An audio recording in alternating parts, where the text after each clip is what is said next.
Second year economics part 2 lesson number 1 समष्टि अर्थशास्त्र। प्यारे बच्चों, जो हमारे इंटर की ये अर्थशास्त्र की बुक है ये 2 भागों में डिवाइड है। पार्ट 1 इसका व्यष्टि अर्थशास्त्र यानी माइक्रो इकोनॉमिक्स, और जो सेकंड पार्ट इसका है समष्टि अर्थशास्त्र यानी मैक्रो इकोनॉमिक्स है। व्यष्टि अर्थशास्त्र मैंने पहले पढ़ा दिया है, वीडियो इसकी मैंने भेज दी है। और व्यष्टि अर्थशास्त्र किसे कहते हैं इसमें सारी चीज़ें मैंने बता दिया है। आज हम पढ़ेंगे समष्टि अर्थशास्त्र और व्यष्टि अर्थशास्त्र में दोनों अध्ययन। तो एक बार आप व्यष्टि अर्थशास्त्र के बारे में फिर से जान लीजिए।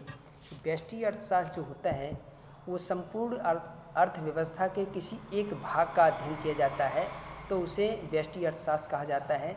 जैसे एक व्यक्ति, परिवार, फर्म, उद्योग, कोई समूह, कोई संस्था का जब हम आर्थिक इकाइयों का अध्ययन करते हैं तो वो होता है व्यष्टि अर्थशास्त्र।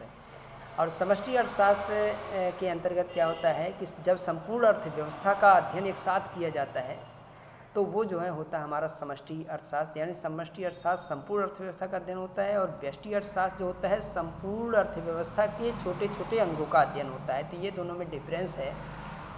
व्यष्टि अर्थशास्त्र छोटे छोटे भागों का अध्ययन किया जाता है अर्थव्यवस्था के, और समष्टि अर्थशास्त्र में संपूर्ण अर्थव्यवस्था का एक साथ अध्ययन किया जाता है। तो ये जो है दोनों में डिफरेंस है। इन्हीं डिफरेंस को हमें आज यहाँ पर देखना है। तो आइए देखते हैं। सबसे पहला है व्यष्टि अर्थशास्त्र में, आप देखिए इसमें व्यक्तिगत इकाइयों, व्यक्ति, परिवार, उद्योग, फर्म आदि का अध्ययन किया जाता है। जबकि समष्टि अर्थशास्त्र में राष्ट्रीय योगों, कुल राष्ट्रीय आय, कुल जो उपभोग, कुल विनियोग, कुल मांग, कुल पूर्ति, कुल उत्पादन का अध्ययन, यानी पूरे देश का कुल जो टोटल उत्पादन है, टोटल जो आय है, टोटल जो कुल विनियोग है, उस सब का अध्ययन एक साथ किया जाता है। उसमें कुछ भी नहीं छूटता है। लेकिन व्यष्टि अर्थशास्त्र में क्या होता है, वो संपूर्ण अर्थव्यवस्था के छोटे छोटे भागों का आर्थिक क्रियाओं का अध्ययन किया जाता है। संपूर्ण का नहीं किया जाता, बल्कि छोटी छोटी इकाइयों का, उन्हीं बातों का अध्ययन किया जाता है, लेकिन छोटे छोटे पार्टों में डिवाइड करके अध्ययन किया जाता है। तो व्यष्टि अर्थशास्त्र और संपूर्ण जो अर्थव्यवस्था का अध्ययन होता है वो समष्टि अर्थशास्त्र में किया जाता है। दूसरा इसमें पॉइंट है, यह संपूर्ण अर्थव्यवस्था के किसी एक अंग का अध्ययन करता है। जैसे मैंने पहले आपको बताया, अभी व्यष्टि अर्थशास्त्र में संपूर्ण अर्थव्यवस्था के किसी एक का अध्ययन किया जाता है और समष्टि अर्थशास्त्र में संपूर्ण अर्थव्यवस्था का अध्ययन एक साथ किया जाता है। तीसरा पॉइंट है, यह संसाधनों के अपूर्ण रोजगार की मान्यता पर आधारित है। जो व्यष्टि अर्थशास्त्र है संसाधनों के अपूर्ण रोजगार की मान्यता पर आधारित है, और व्यष्टि अर्थशास्त्र है यह संसाधनों के पूर्ण रोजगार की मान्यता पर आधारित है। चौथा डिफरेंस है, व्यष्टि अर्थशास्त्र में इसकी केंद्रीय समस्या कीमत निर्धारण है और समष्टि अर्थशास्त्र में इसकी केंद्रीय समस्या उत्पादन तथा रोजगार का निर्धारण है। अगला पॉइंट है, यह विधि आंशिक संतुलन विश्लेषण विधि कहलाता है, और समष्टि अर्थशास्त्र में यह विधि सामान्य संतुलन विश्लेषण विधि कहलाती है। सामान्य संतुलन, जो सामान्य संतुलन होता है, सामान्य संतुलन में किसी वस्तु का मूल्य ज़्यादा नहीं होता है, तो ये होता है। और छठा है, यह आवश्यक नहीं है कि व्यष्टिपरक व्यवहार संपूर्ण समाज पर लागू हो।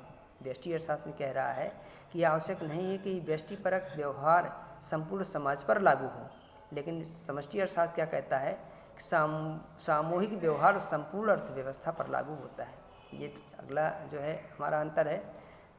नेक्स्ट पॉइंट देखते हैं। इसमें मांग और पूर्ति मुख्य विश्लेषण उपकरण है। इसमें मांग और पूर्ति मुख्य विश्लेषण उपकरण है, लेकिन समष्टि अर्थशास्त्र में क्या है, समग्र मांग और समग्र पूर्ति मुख्य विश्लेषण। समग्र मांग मतलब संपूर्ण, सारा, पूरे देश का समग्र मांग और समग्र पूर्ति जो है मुख्य विश्लेषण है। एग्रीगेट डिमांड और एग्रीगेट जो सप्लाई है, संपूर्ण मतलब पूरे देश का मांग और समग्र पूर्ति मुख्य विश्लेषण का उपकरण है।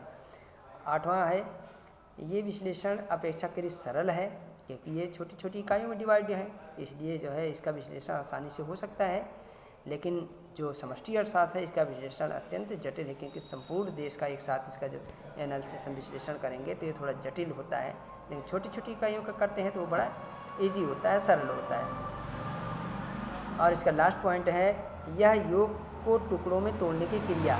जो समष्टि अर्थशास्त्र है वो योग को टुकड़ों में तोड़ने की क्रिया है, लेकिन जो समष्टि अर्थशास्त्र है यह योग करने की क्रिया। योग करने की मतलब सभी सभी इकाइयों का ये योग होता है समष्टि अर्थशास्त्र, क्योंकि संपूर्ण अर्थव्यवस्था का अध्ययन से संबंधित है।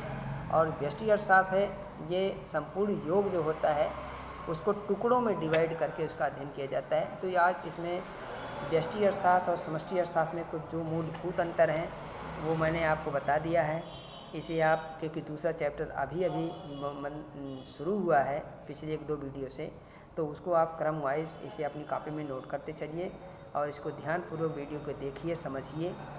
तो ये आपके परीक्षा के दृष्टि से भी उपयोगी होगा और जो ज्ञानार्जन है उसके लिए भी वो भी आपके लिए बड़ा महत्वपूर्ण है। तो जो शुरू की चीज़ें हैं इनको आप जो है पूरा का पूरा जो है कमांड जो होता है करके चलिए। तो इसके जो नेक्स्ट पोर्शन है, इसके जो क्वेश्चन हैं या जो सवाल हैं, जो तथ्य दिए हुए हैं, वो आप इसको भली भांति जो है समझने में आपको आसानी रहेगी। तो आज की वीडियो में बस यहीं तक का कार्य था और जो अगला जो क्वेश्चन है वो आपको नेक्स्ट वीडियो में बताई जाएगी। इसलिए अब क्रमवार आप इसको जो है देखिए और समझने का प्रयास कीजिए। Thank you.